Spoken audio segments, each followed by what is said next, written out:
Musumba gw'otoyinza gamba nti waliwo olukuŋŋaana lw'abasumba mu Kampala mwatabeera nga ne ku 31st asembyayo kugenda we 31st Musumba Bugembe atambula ku nkuŋŋaana z'abasumba zonna n'amaliriza nga agenze ku worship house. Si weewaawo tewaliwo nnyumba ya musumba mwatagenda, era ye mukwano gwa bonna.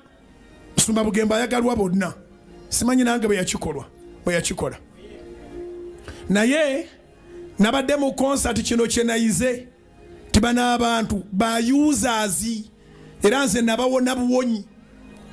Omusajja tasobola kubanga ajaguza emyaka gye 20 mu ministry nga talina kituuti mu Kampala kwatayimiriranga mu bitono ne mu binene nga talina watatuukanga n'atuuka ku nnaku lwajaguza emyaka 20 mu ministry nga mama Fiina yamubeereddewo. Mbalamusizaako nnyo bassebo ne bannyabo mu linnya lya Mukama waffe Yesu Kristo omwana wa Katonda omulamu. Nze John the Preacher ntuuse tuyambe muganda waffe Brother Bujingo.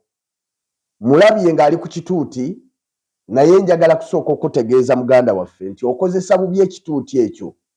Ekituuti ekyo kikozesa bubi okuyisaawo ebintu byo. Njagala otegeere kino nti ekkanisa eyo bwebanga kitundutundu ku mubiri gwa Kristo, ekkanisa eyo si yiyo. Leka kutwala ekkanisa ng'eyiyo. Ekkanisa eyo kanisa ya Yesu bwebanga ddala ya Yesu. Bwebanga kanisa ya Yesu oli maneja w'ekitundutundu. Oli maneja si gwe nnyini kanisa. N'olwekyo tokola bintu Mukama waffe by'atayagala. Kozesa bulungi ekituuti ekyo. Kati nkulabye ng'onenya abantu okubutajja mu konsati. Naye simanyi oba nannyini konsati yakugambye obeera omwogezi we. Ekyokubiri simanyi oba wamaze kumwebuuzaako abatazze tebaamuwadde ensonga lwaki tebazze. Kubanga kye nategeddeko nti waliwo abasumba abaabadde ebweru w'eggwanga nga tebalina mu ggwanga ne leero. Kati simanyi oba gwe mu kulowooza ku wabadde oyagala basazeemu obuweereza n'eŋŋendo ze bayina, kubanga gwe wabadde ku mulyango ng'owandiika buli ayingira n'afuluma. Ekyo nno si kituufu. Ekyo si kituufu. Naye ekyawandiikibwa kyogera wano mu kitabo ky'Engero essula ey'omukaaga olunyiriri okuva ku lw'16 ngenda kusimba ennyessira ku lunyiriri olw'19. Bayibuli egamba bw'eti: waliwo ebigambo mukaaga Mukama by'akyawa, weewaawo 7 bya muzizo gy'ali. Ekisooka amaaso ag'amalala, ekyokubiri olulimi olulimba, ekyokusatu engalo eziyiwa omusaayi ogutaliiko musango, ekyokuna omutima ogugunja ebirowoozo ebibi. Owulira, omutima gw'omuntu, waliwo abantu ng'alina omutima nga gugunja ebirowoozo ebibi, nga ne bw'ayita ku bantu ne baseka nga babadde banyumya emboozi yaabwe ne baseka, ye akivuunula n'agamba kati abo basekerera nze. Gye bali abantu abafaanana bwe batyo. Ebyo byonna Mukama akola ki? Abikyawa. Omutima ogugunja ebirowoozo ebibi, ebigere ebyanguwa embiro, okugoberera ettima. 19 we wali ekinyuso ekinene. Omujulirwa ow'obulimba ayogera eby'obulimba, n'oyo asiga okukyawagana mu booluganda. Kati muganda waffe kino kyokola bakiyita kusiga bukyayi mu baaluganda.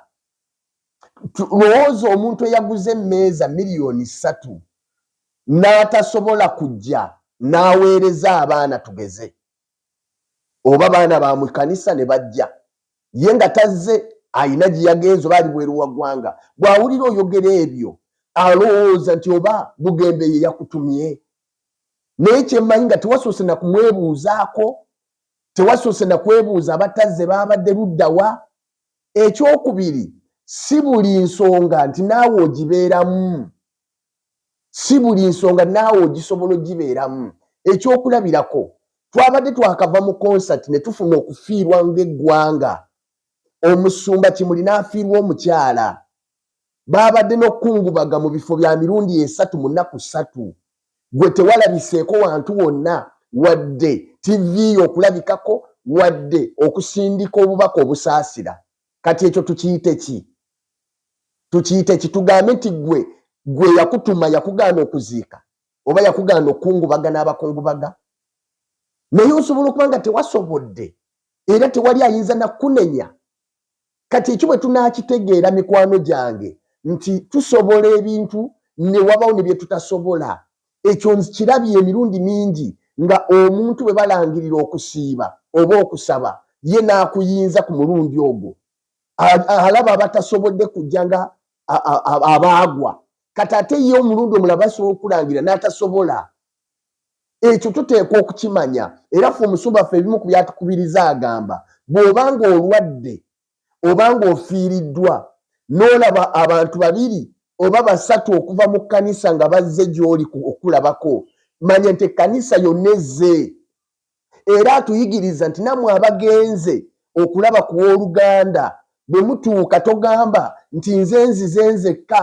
ekkanisa terina kwagala era nze nzize nga nze nedda kubanga gw'oba okiikiridde ekkanisa naawe oli kitundutundu ku kkanisa bwe bagamba nti ekkanisa yazze okundaba tekitegeeza nti amabaati gaasituse bulooka ne zisituka omusingi ne gusituka byonna ne bijja ne bindaba abantu 2 bwe bava mu kkanisa ne bajja okulaba ng'oli mulwadde manya bumanya nti ekkanisa ezze ekyo bwe kityo bwe kirina okubeera naye awatali ekyo mugenda kwesittala era mbasaba b'oluganda okukuba omwoyo guno guve mu bulamu bwaffe ogwo omwoyo ogwo ogusiga obukyayi omwoyo ogwo guleeta okwawukana mukama waffe yeebazibwe nnyo naye lwakuba nti ye muganda waffe ono ayina ekintu ndowooza kyawulira mu mutima gwe ekimulya oba ekimuluma kyagezaako okubikka naye ekyo kyokola muganda waffe Bugingo kifaananira ddala omuntu eyeesiiga ebizigo nga tamaze kunaaba ne yeesiiga ebizigo eby'ebbeeyi nga naye teyanaabye kati nze mbadde nkuwa amagezi okuddamu okutereera obeere n'eddembe lyo ng'omulokole baako ky'ojjawo ekyo ky'owulira ekiri mu mutima gwo kyogezaako okubikka kijje mu bulamu bwo obe nga onaabe ne bw'onooba toyina ssente za bizigo ne bw'oneesiiga butto kijja kumala kisingako okwesiiga ebizigo eby'ebbeeyi naye nga tonaabye kati gweogezaako okulaga ensi buli kiseera ogezaako okwepuruvinga ng'omutuufu kubanga munda mu ggwe owulira waliwo ebbanja waliwo we wali oyimiridde we waseeseetuka